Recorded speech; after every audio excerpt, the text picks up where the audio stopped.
E se eu te falasse que existe um modelo de negócio crescendo absurdamente e que pouca gente está olhando? Imagine se você tivesse a oportunidade de ter comprado Bitcoin em 2010, começado seu primeiro canal no YouTube em 2014, ou iniciado no marketing digital em 2016. Existe até uma frase que o pessoal costuma dizer: quem chega primeiro bebe água limpa. O que quase todas as pessoas bem-sucedidas têm em comum é que elas olharam para mercados que ninguém ou poucas pessoas estavam olhando naquele momento. Isso permitiu que essas pessoas fossem as exploradoras do vasto oceano azul em volta delas. E nesse exato momento existe um desses mercados, o mercado de SaaS. Todos os dias, assim que acordamos, usamos centenas de ferramentas digitais criadas por pessoas ou empresas, desde aplicativos no nosso celular até programas instalados no nosso computador. Se você estiver me assistindo pelo celular, por exemplo, tenho certeza que além do YouTube, há dezenas de outros apps instalados no seu dispositivo, aplicativos de delivery, de compras, de lista de tarefas, de edição de foto, de rede social. E não ache, meu caro usuário de computador, que se você estiver no seu PC a história é diferente. Se você tem Word, algum programa da Adobe ou se usa alguma plataforma online, também está incluído nessa lista. A verdade é que ferramentas digitais são tão importantes quanto as ferramentas físicas. Assim como o martelo ou a chave de fenda, ou mesmo os talheres da cozinha, as ferramentas digitais são deveras importantes. Mas nem os talheres, nem a chave de fenda, nem o martelo são de graça. Você não vai até a loja e simplesmente retira de lá. A vida não é um GTA. E assim como existem pessoas que ganham dinheiro fabricando ferramentas físicas, existe gente fabricando ferramentas digitais.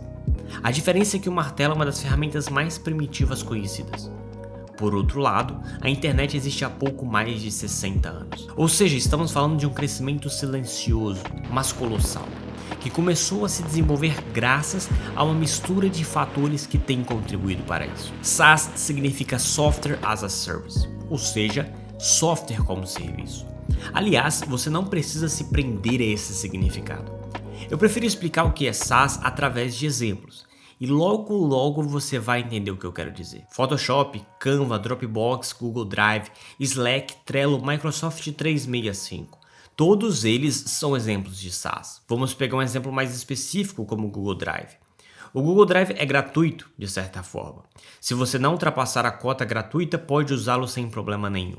Mas o que acontece se você ultrapassar essa cota gratuita oferecida por eles? Logo, aparecerá um aviso informando que você transbordou os limites e deverá usar alguma versão paga do Drive. No caso dos programas da Adobe, por exemplo, não existe versão gratuita, salvo engano.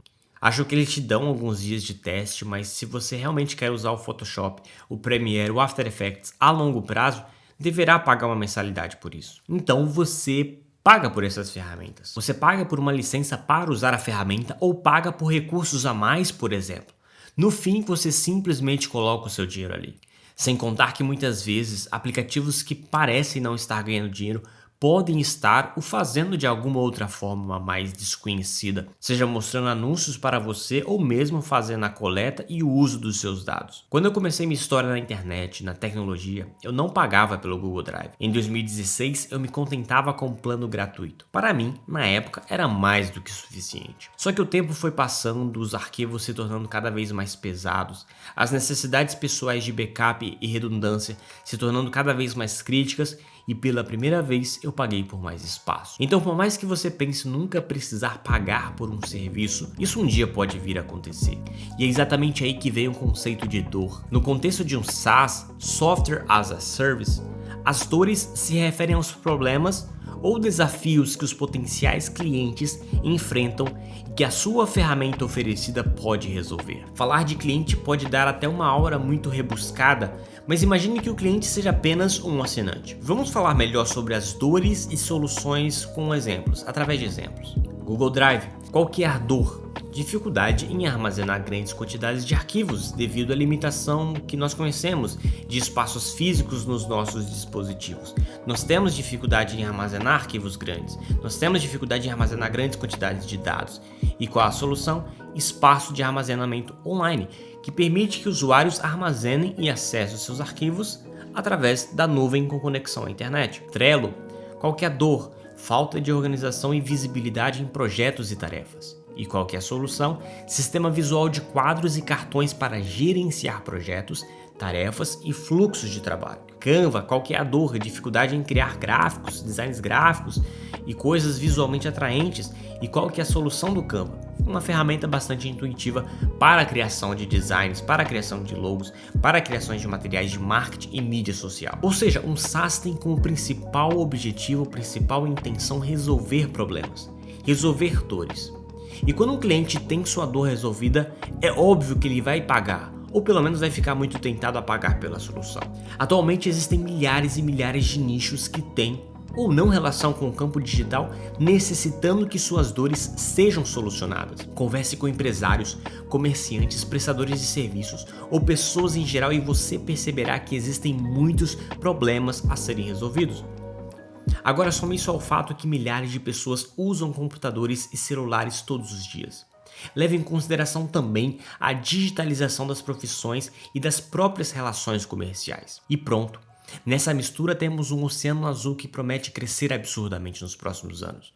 E não se engane, os exemplos de SaaS que dei são grandes e bastante consolidados, mas existem milhares de nichos clamando, sedentos por soluções simples e que podem ser facilmente construídas. Você precisa apenas resolver problemas. Uma simples planilha pode virar uma ideia de negócio. Uma simples necessidade pode fazer o mesmo. Ninguém precisava de um aplicativo que transforma suas fotos com inteligência artificial até que ele fosse lançado e fizesse um sucesso estrondoso. Mas eu sei exatamente o que você deve estar pensando. Como construir um SaaS? Se você estivesse me perguntando isso anos atrás, quando iniciei minha faculdade de sistemas de informação, eu provavelmente te responderia da seguinte forma: ou você tira os escorpiões da carteira e gasta alguns milhares de reais em desenvolvimento, ou convence um programador a passar 6 a 12 meses programando como sócio e correndo o risco de não ganhar nada com isso, ou você encara um ano ou mais de estudos em programação, estuda tecnologias de front-end e back-end e pronto, você poderá criar seu SaaS.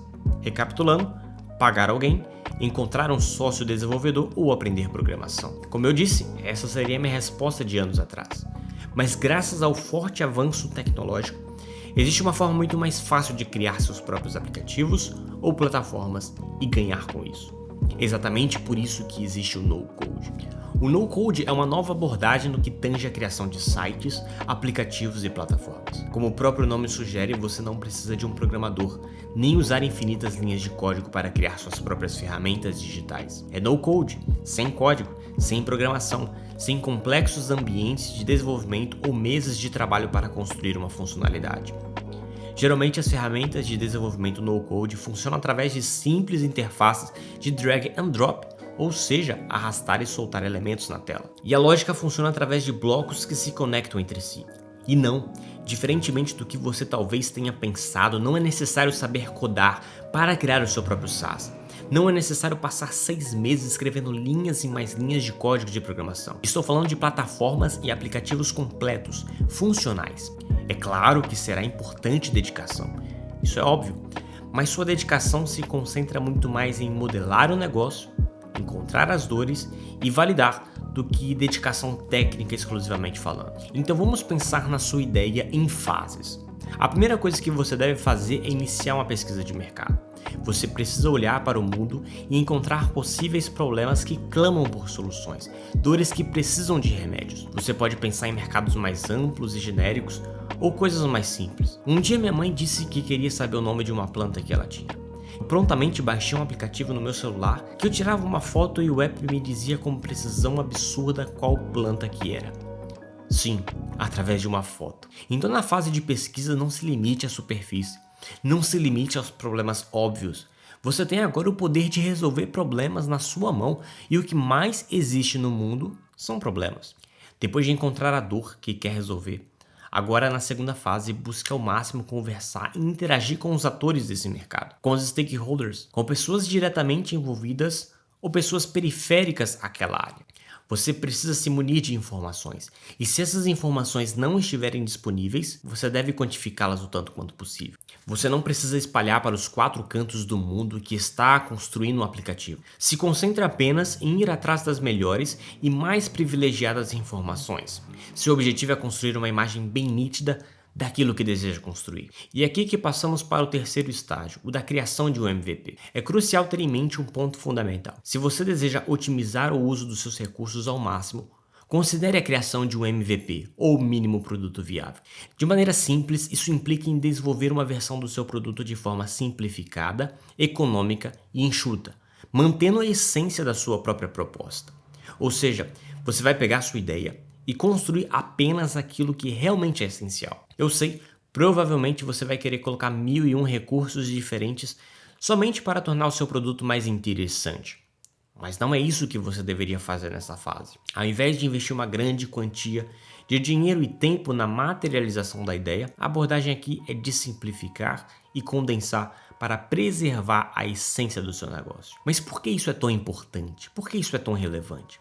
A importância se encontra em validar a sua ideia e realizar ajustes antes de alocar um excesso de tempo ou recurso demais. Durante esse processo, você vai identificar áreas que necessitam de ajustes e oportunidades de aprimoramento, avaliando inclusive a viabilidade de uma mudança significativa na ideia inicial.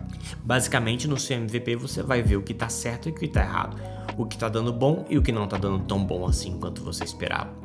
No fim do seu MVP, do seu mínimo produto viável, você vai ter compreendido muito bem o que funciona e o que não funciona. Agora que você já passou pela etapa do MVP, é hora de direcionar os esforços para mais uma fase. Aqui realmente vai colocar grana no seu bolso, a fase da escala do seu negócio. Nessa etapa, a ênfase está em aumentar a amplitude e abrangência do seu produto ou serviço. Depois de ter validado sua ideia inicial por meio do MVP e refinado a sua ideia com base no feedback dos clientes, dos assinantes, agora é necessário mostrar isso para mais e mais pessoas. Produção de conteúdo, SEO, tráfego orgânico, tráfego pago, funis de marketing. Esse é o momento de realmente mostrar para potenciais assinantes que sua ferramenta resolve aquela dor que elas têm. Porém, é muito importante que se lembre de algo. Mesmo nessa fase de escala, é importante manter uma abordagem ágil. Você continua melhorando seu produto ao mesmo tempo que divulga ele para mais pessoas. Imagine que o MVP, que é o mínimo produto viável, seja uma criança que nasceu e cresceu. E a fase da escala é o término da faculdade. Quando acaba a faculdade, mesmo assim continua estudando, aprendendo, correndo atrás, conseguindo boas oportunidades, conseguindo boas vagas. De forma semelhante, sua ferramenta recebe melhorias continuamente. É claro que aquela etapa mais crítica passou, a etapa do MVP, mas você deve continuar melhorando sempre. E pronto, na fase da escala você vai mostrar para o mundo o que você criou e o que você está resolvendo, quais problemas você está resolvendo, quais dores você soluciona. Em suma, nós estamos vendo um mercado em ascensão. Aqui tem uma frase que sempre falamos e que sempre gostamos de citar. Nós te daremos o poder de construir, porque ele é seu, ele agora te pertence.